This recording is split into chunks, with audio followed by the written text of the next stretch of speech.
Capítulo 8. A la mañana siguiente el señor Goliathkin se despertó, como de costumbre, a las 8. No bien se hubo despertado cuando recordó todo lo ocurrido la noche anterior. Lo recordó y arrugó el entrecejo. Me excedí anoche como un tonto redomado, pensó incorporándose un poco para mirar la cama del visitante, mas cuál no sería su sorpresa al ver que ni éste ni su cama estaban en la habitación. ¿Qué es esto?, estuvo por gritar. ¿Qué ha ocurrido? ¿Qué significa este nuevo incidente? Mientras el señor Goliathkin miraba perplejo y boquiabierto el sitio vacío, chirrió la puerta y entró Petrushka con la bandeja del té. ¿Pero dónde está? ¿Dónde está?, preguntó nuestro héroe, con voz apenas perceptible, indicando el sitio que había cedido la víspera al visitante. Al principio Petrushka no respondió ni miró siquiera a su amo, sino que volvió los ojos al rincón de la derecha, de tal modo que el señor Goliathkin se vio obligado a hacer lo propio, pero tras breve silencio, Petrushka contestó ruda y destempladamente que el amo no estaba en casa. «Yo soy tu amo, Petrushka, mas tuerzo», exclamó el señor Goliathkin con voz entrecortada, clavada a la vista en su criado. Petrushka no respondió, pero lanzó una mirada de tan ofensivo reproche, tan semejante a un insulto a su amo, que éste enrojeció hasta la raíz del cabello. El señor Goliathkin se dio, como se dice, por vencido. Finalmente Petrushka explicó que el otro había salido hacía hora y media sin haber querido esperar. Esta explicación era, por supuesto, verosímil y plausible. Bien se veía que Petrushka no mentía, que la mirada ofensiva y la expresión «el otro» no eran sino resultado del repulsivo incidente que ya conocemos, pero con todo comprendía, aunque vagamente, que había algo que no estaba bien y que el destino le preparaba alguna otra sorpresa no del todo agradable. Bueno, ya veremos, pensaba, ya veremos, y a su debido tiempo entraremos en el fondo del asunto. Ay, Dios mío, concluyó gimiendo y en tono distinto, ¿por qué lo invité? ¿Con qué objeto lo hice? ¿Por qué me he puesto yo mismo la soga al cuello y he apretado el nudo? Ay, qué cabeza la mía, ¿por qué no puedo dominarme, sino que salgo contorreando como un chicuelo, como un escribiente de poco más o menos, como un cualquiera, sin oficio ni beneficio, como un miserable desarrapado e indecente? Chismorrero, vieja comadre, ay, santos del cielo, y el bribón escribió versos y dijo que me tenía afecto. ¿Cuál será la mejor manera de enseñarle la puerta si vuelve? Por supuesto, hay muchos modos de hacerlo. Podría decirle, por ejemplo, que con mi sueldo modesto, o asustarlo diciéndole, por ejemplo, que después de tomar en cuenta tal y cual, me veo obligado a hacerle comprender que debe pagar por adelantado la mitad del alquiler y la comida. Eso no puede ser. ¡Qué demonio! Eso me desacredita. Eso no es lo bastante cortés. Quizá lo mejor será sugerir a Petrushka que le haga algún desaire, que le diga alguna grosería o se porte mal con él, y así quitármelo de encima, ponerlos de uñas uno con otro. No, ¡qué demonio! Eso es peligroso y desde cierto punto de vista no está bien, nada bien, pero ¿y si no vuelve? Eso tampoco estará bien. Me fui de la lengua anoche. La cosa tiene mal cariz. No cabe duda. Qué mal va el asunto, maldita cabeza la mía. No acierto a meter en ella lo que necesita, ni a martillazos puedo meter en ella sentido común, pero ¿y si vuelve y dice que no? Que vuelva, por Dios santo. Me gustaría mucho que volviera, daría cualquier cosa porque volviera. Así cavilaba el señor Goliathkin mientras bebía el té a toda prisa sin apartar los ojos del reloj. Las 9:15 ya, hora de irse. Algo va a pasar, pero ¿qué será? Me gustaría saber qué es precisamente lo que aquí se oculta, con qué propósito, con qué intención y cuáles serán los escollos. Me gustaría saber qué fin se proponen estos señores y cuál será el primer paso que den. El señor Goliathkin no pudo aguantar más y dejando la pipa a medio fumar, se vistió y fue a la oficina con el deseo de salir al encuentro del peligro y cerciorarse de todo con sus propios ojos. En cuanto a peligro, lo había, bien sabía él que lo había. Ahora desentrañaremos lo que hay en ello, dijo el señor Goliathkin, despojándose del gabán y los chanclos en el vestíbulo. Ahora llegaremos al fondo del asunto. Habiendo resuelto, pues, lo que le cumplía hacer, nuestro héroe se estiró la levita y asumió un porte decoroso y oficial.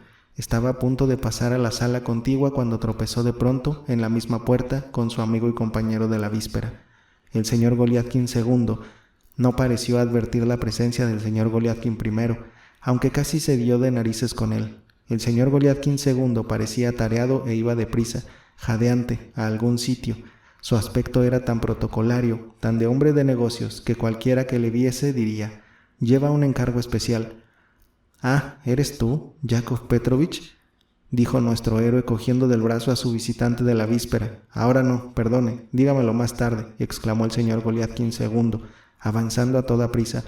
«Pero disculpe, Yakov Petrovich, yo creía que usted...» «¿Qué dice? Explíquese deprisa». El visitante del señor Goliathkin se detuvo, como haciendo un esfuerzo y a regañadientes, y puso el oído delante de la nariz del señor Goliathkin. «Confieso, Yakov Petrovich, que me asombra su comportamiento que de ningún modo esperaba de usted. Cada asunto requiere su trámite particular. Preséntese al secretario de su excelencia y luego, como es de rigor, solicítelo al jefe de negociado. ¿Trae una solicitud?» «Vamos, hombre, ¿me asombra usted, Yakov Petrovich? ¿O no me reconoce usted o está usted de broma por la innata jovialidad de su carácter?» «Ah, ¿es usted?», dijo el señor Goliathkin II, como si solo ahora hubiese reconocido al señor Goliathkin I. «¿Con qué es usted? Bueno, ¿qué? ¿Pasó una buena noche?»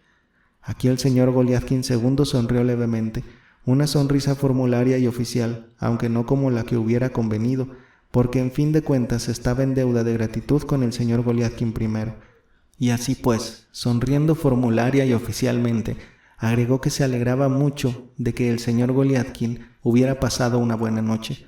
Luego hizo una leve reverencia, dio con ligereza 2 o 3 pasos, miró a derecha, a izquierda y al suelo, se dirigió a una puerta lateral y, murmurando atropelladamente que llevaba un encargo especial, se coló en el cuarto contiguo, desapareciendo como por ensalmo. «Pues sí que es broma», susurró nuestro héroe, quedándose momentáneamente estupefacto. «Pues sí que es broma, con que así está la cosa». En ese momento el señor Goliathkin sintió un escalofrío por todo el cuerpo. «Ahora bien», prosiguió para sus adentros, dirigiéndose a su negociado, «hace ya mucho tiempo que hablé de esto, hace ya tiempo que presentía que él tenía un encargo especial. Sin ir más lejos, ayer mismo dije que tenía sin duda un encargo especial». «Yakov Petrovich, ¿ha tenido ya el documento en que trabajaba ayer?», preguntó Anton Antonovich Setochkin cuando el señor Goliathkin se sentó junto a él. «Aquí está», murmuró el señor Goliathkin mirando a su oficial mayor con expresión algo turbada. «Muy bien, lo digo porque Andrei Filipovich ya ha preguntado por él 2 veces. Puede que pregunte una vez más. No importa, está listo». «Ah, muy bien. Que yo sepa, Anton Antonovich, siempre cumplo escrupulosamente con mi deber. Hago con gusto las tareas que me encargan mis supervisores y me aplico a ellas con asiduidad». «Sí, pero ¿a qué viene eso?». «A nada, Anton Antonovich. Solo quiero explicar que lo que quiero decir es que a veces la mala intención y la envidia no perdonan a nadie cuando salen a buscar su abominable pan de cada día». «Perdone, pero no le entiendo. ¿A quién alude usted ahora?».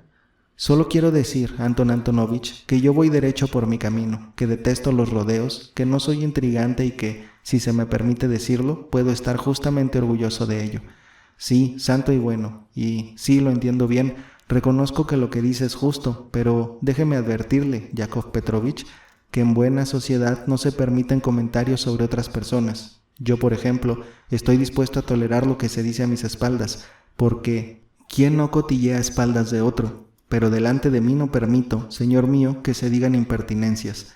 He llegado a viejo, señor mío, en el servicio a mi patria, y en mi vejez no permito que se digan de mí impertinencias». «No, Anton Antonovich, vea usted por lo visto, no ha comprendido lo que he querido decir. Por Dios santo, Anton Antonovich, yo por mi parte no puedo menos de considerar como un honor. En ese caso yo también le pido que me perdone. He sido educado a la antigua y ya es tarde para aprender los nuevos modos de la generación de usted. Hasta ahora he tenido bastante ingenio para servir a mi patria.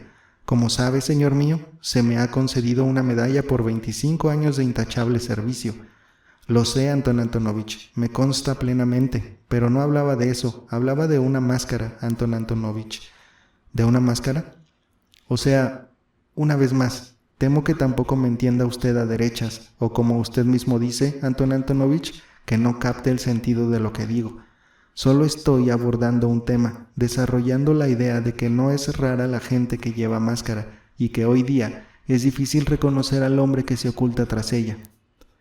«Pues mire, no es tan difícil, a veces incluso es fácil, a veces no hay que ir lejos para encontrarlo».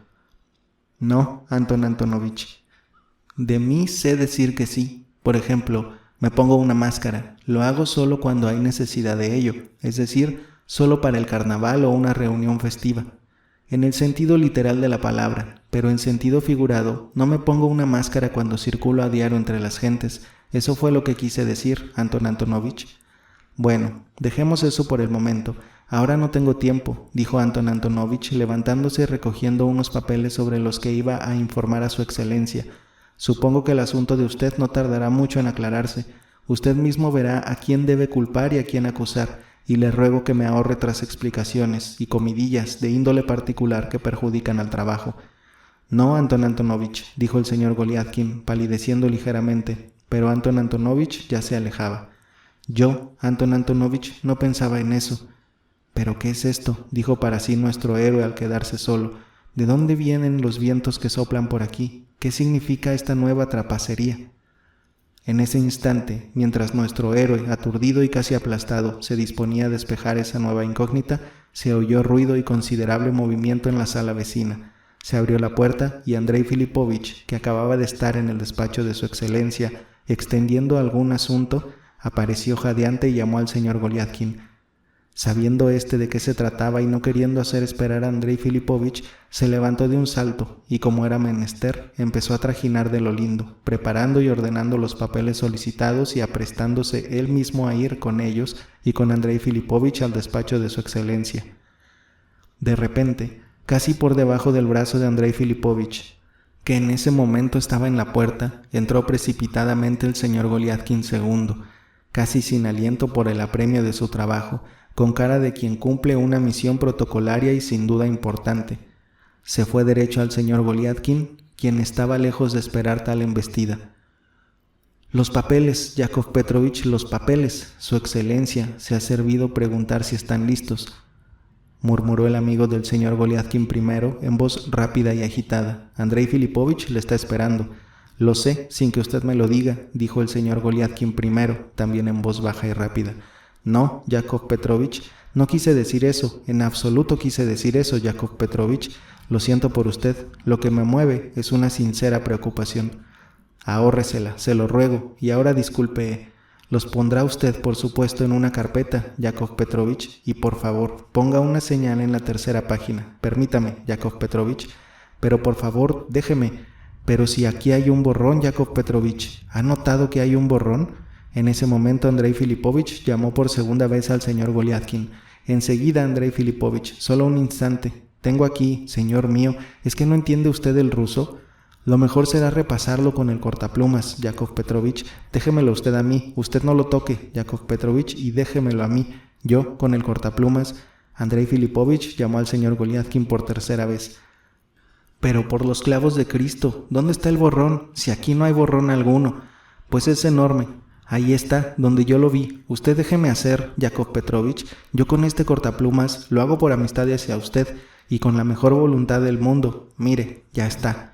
Victorioso del señor Goliathkin I, en la breve contienda surgida entre ambos, el señor Goliathkin II, de improviso y sin motivo manifiesto, aunque en todo caso contra la voluntad de su tocayo, se apoderó del documento requerido por el jefe y, en vez de aplicarle el cortaplumas, por amistad a usted, como había dicho pérfidamente al señor Goliathkin I, lo enrolló a prisa y corriendo, se lo metió bajo el brazo y en 2 saltos se puso al lado de Andrei Filipovich, que no se había apercibido de ninguna de sus tretas, y corrió con él al despacho del director. El señor Goliathkin I se quedó clavado en el sitio, con el cortaplumas en la mano, como pronto a raspar algo con él. Nuestro héroe no había comprendido aún del todo este nuevo incidente. Todavía no había vuelto en su acuerdo. Había sentido el golpe, pero no creía que fuese cosa mayor. En estado de angustia indescriptible, se arrancó por fin de donde estaba y voló al despacho del director, pidiendo en camino al cielo que de algún modo todo acabara bien y la cosa quedase en agua de borrajas. En la última sala antes del despacho del director, tropezó de manos a boca con Andrei Filipovich y con su propio tocayo, que volvían de la entrevista. El señor Goliathkin se hizo a un lado. Andrei Filipovich hablaba animadamente y sonreía. El tocayo del señor Goliathkin I también sonreía, mientras trotaba a respetuosa distancia de Andrei Filipovich, pero haciéndole la pelotilla, y de vez en cuando susurrándole con deleite algo a que este último asentía con afables movimientos de cabeza. En un abrir y cerrar de ojos nuestro héroe se hizo cargo del estado de cosas. Su trabajo, como supo más tarde, había colmado las esperanzas de su excelencia y había sido presentado en el plazo previsto. Su excelencia había quedado altamente satisfecho, incluso se dijo que su excelencia había dado las gracias al señor Goliathkin II, gracias muy efusivas, y había dicho que lo tendría en cuenta oportunamente y no lo olvidaría. Claro está que lo primero que hizo el señor Goliathkin fue quejarse todo lo enérgicamente que pudo. Pálido como un difunto y casi fuera de sí, corrió a ver a Andrei Filipovich, pero al oír que el asunto del señor Goliathkin era de índole personal, se negó a escucharle, diciendo sin contemplaciones que no tenía un minuto libre ni aun para sus propios asuntos. Su negativa terminante y sequedad de tono dejaron atónito al señor Goliathkin. Quizá convenga abordar el asunto por otro lado, mejor será ver a Anton Antonovich. Por desgracia, Anton Antonovich tampoco estaba disponible, se hallaba en otro sitio atendiendo a algún negocio. Así pues, su intención tenía cuando me dijo que no le fuera con explicaciones y comidillas, pensó nuestro héroe, con que eso era lo que tramaba. Zorro viejo, en ese caso, lo que me cumple es hacer llegar una súplica a su excelencia. Pálido aún y con la cabeza trastornada, sin la menor idea de lo que le convenía resolver, el señor Goliathkin se sentó en su silla. Lo mejor sería que esto acabara siendo una futeza, no cesaba de decirse. En efecto, un asunto tan turbio como este es por entero inverosímil. En primer lugar es absurdo, y en segundo no puede ocurrir. De seguro habrá sido una alucinación. Pareció algo diferente de lo que en realidad sucedió, o fui yo el que entró en el despacho del director y de alguna manera me tomé por otro. En suma, esto es de todo punto imposible. No bien hubo decidido que ello era de todo punto imposible cuando de pronto entró corriendo en la sala el señor Goliathkin II, con papeles en ambas manos y bajo ambos brazos, diciendo 2 palabras necesarias a Andrei Filipovich, cambiando otras tantas con alguien más, haciendo una observación amistosa a bromeando con aquel, el señor Goliathkin II, que por lo visto no tenía tiempo para gastar inútilmente, se disponía, al parecer, a salir otra vez de la sala cuando afortunadamente para el señor Goliathkin I se detuvo en la puerta y dijo de paso unas palabras a 2 o 3 empleados jóvenes. El señor Goliathkin fue veloz hacia él. En cuanto el señor Goliathkin II vio la maniobra del señor Goliathkin I, empezó a mirar con inquietud en torno suyo para ver por dónde podría escurrir el bulto, pero nuestro héroe ya sujetaba por la manga a su visitante de la víspera. Los empleados que rodeaban a los 2 Goliathkin se apartaron un poco, esperando con curiosidad a ver qué pasaba. Goliathkin I comprendió perfectamente que de momento la opinión no estaba de su lado y que se intrigaba contra él. Con mayor motivo, pues, necesitaba mantenerse firme. El momento era decisivo. «Bueno, ¿qué?», dijo con bastante descaro el señor Goliathkin II mirando al señor Goliathkin I. El señor Goliathkin I apenas podía respirar. «No sé, señor mío, cómo puede explicar su extraña conducta conmigo», empezó diciendo.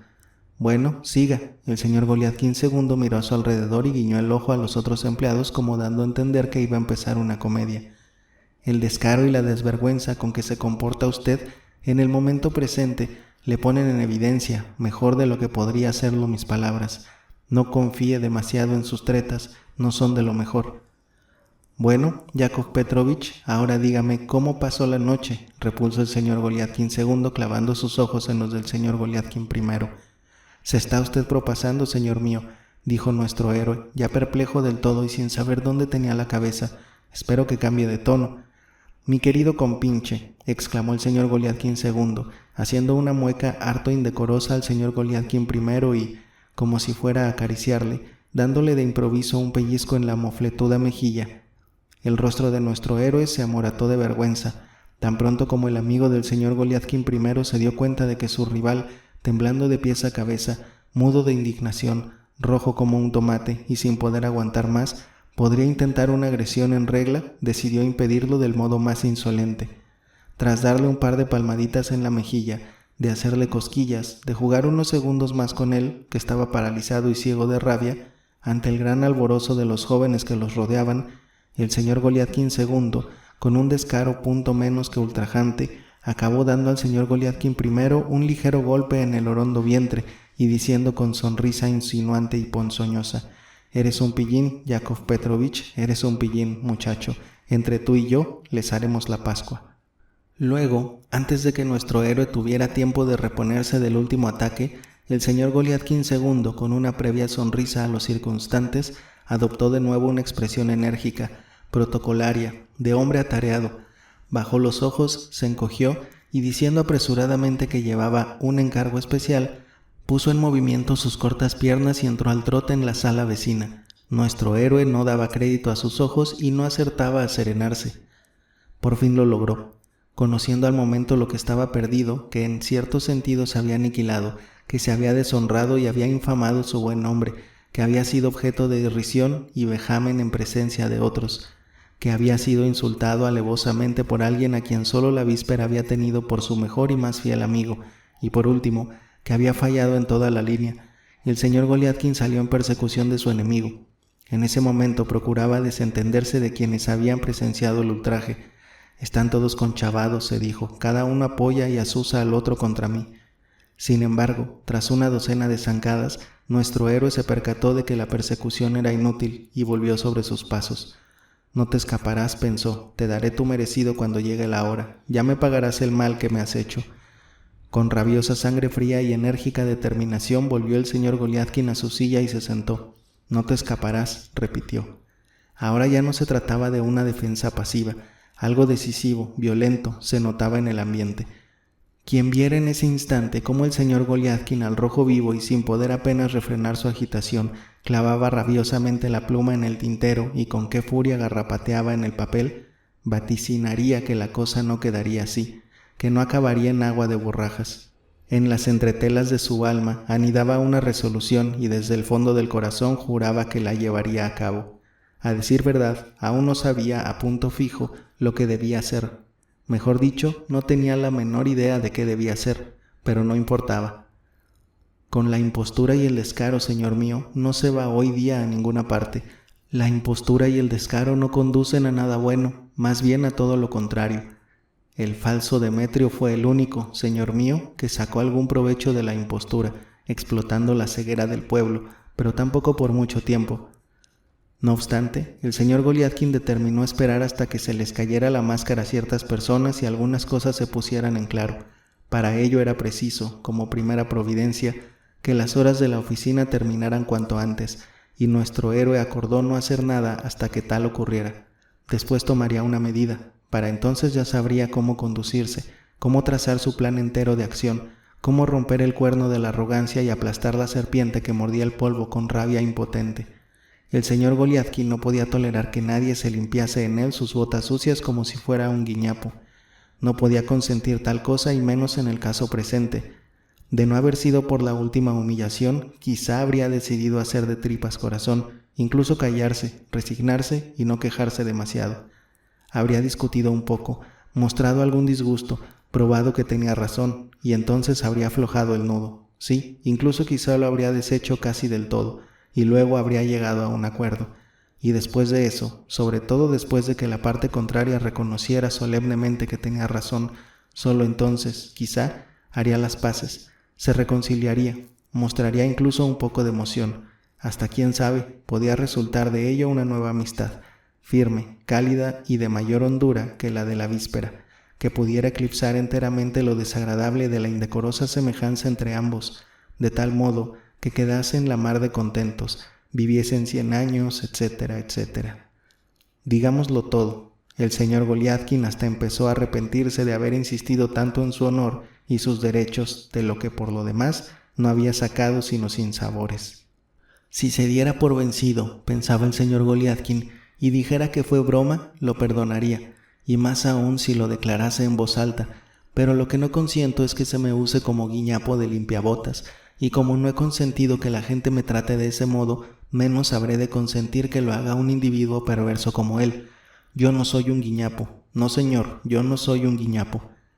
En una palabra, nuestro héroe había tomado una determinación. Es usted, señor mío, el que tiene la culpa. Decidió protestar, y protestar con toda la energía de que era capaz. Así era el hombre. De ninguna manera consentía que se le ofendiese, y mucho menos servir de guiñapo a un sujeto depravado para que se limpiase las botas. Pero que no quepa duda de una cosa: si alguien hubiese deseado convertir, más aún, se hubiese decidido de pronto a hacerlo. Al señor Goliathkin en un guiñapo. Lo habría conseguido con toda impunidad y sin la menor oposición. El propio señor Goliathkin lo había reconocido así alguna vez. Y el resultado hubiera sido un guiñapo y no un señor Goliathkin. Y no un guiñapo común y corriente, sino asqueroso, inmundo, aunque en todo caso un guiñapo con amor propio, un guiñapo vivo y con sentimientos, aun si el amor propio y los sentimientos fueran humildes y estuvieran recatados en los pliegues mugrientos de ese guiñapo, pero que serían sentimientos al fin y al cabo.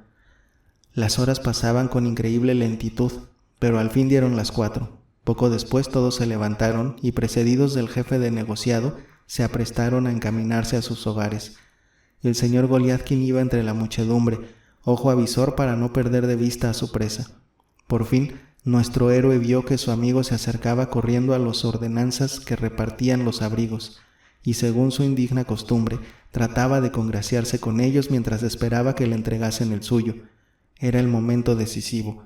De algún modo el señor Goliathkin consiguió escurrirse entre la multitud y, no queriendo quedarse a la zaga, trató de recoger su abrigo, pero el primero en recibir el suyo fue el amigo del señor Goliathkin, porque también ahora había logrado, con su manera de siempre, insinuarse, congraciarse y abrirse paso murmurando cumplidos.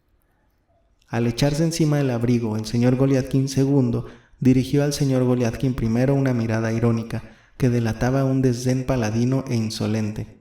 Después paseó los ojos en torno con su descaro habitual, dio una rápida vuelta alrededor de sus colegas, probablemente para dejarles con una buena impresión de sí mismo. Dijo una palabra a este, murmuró algo a aquel, se deshizo en cortesías con un tercero, dirigió una sonrisa a un cuarto, estrechó la mano de un quinto y finalmente descendió rápidamente la escalera.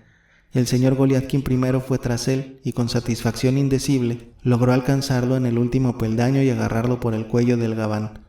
El señor Goliathkin II pareció amedrentarse un poco y miró a su alrededor con ojos extraviados. «¿Qué significa esto?», preguntó a media voz al señor Goliathkin. «Señor mío, si es usted un caballero, espero que recuerde nuestro amistoso trato de anoche», dijo nuestro héroe. «Ah, sí, pues bien. ¿Pasó usted una buena noche?». Durante un momento el señor Goliathkin quedó mudo de furia. «Sí, la pasé muy buena, pero permítame decirle, señor mío, que el juego de usted es enrevesado en demasía». «¿Quién dice tal? Mis enemigos», respondió brusco el que a sí mismo se nombraba señor Goliathkin, al par que se libraba de las débiles manos del auténtico señor Goliathkin. Una vez libre, salió del edificio, miró a un lado y otro, y viendo un coche de punto se precipitó a él, tomó asiento y en un tris el señor Goliathkin I lo perdió de vista. Desesperado y abandonado de todos, nuestro humilde funcionario miró a su alrededor, pero no vio otro coche. Intentó correr, pero le flaqueaban las piernas.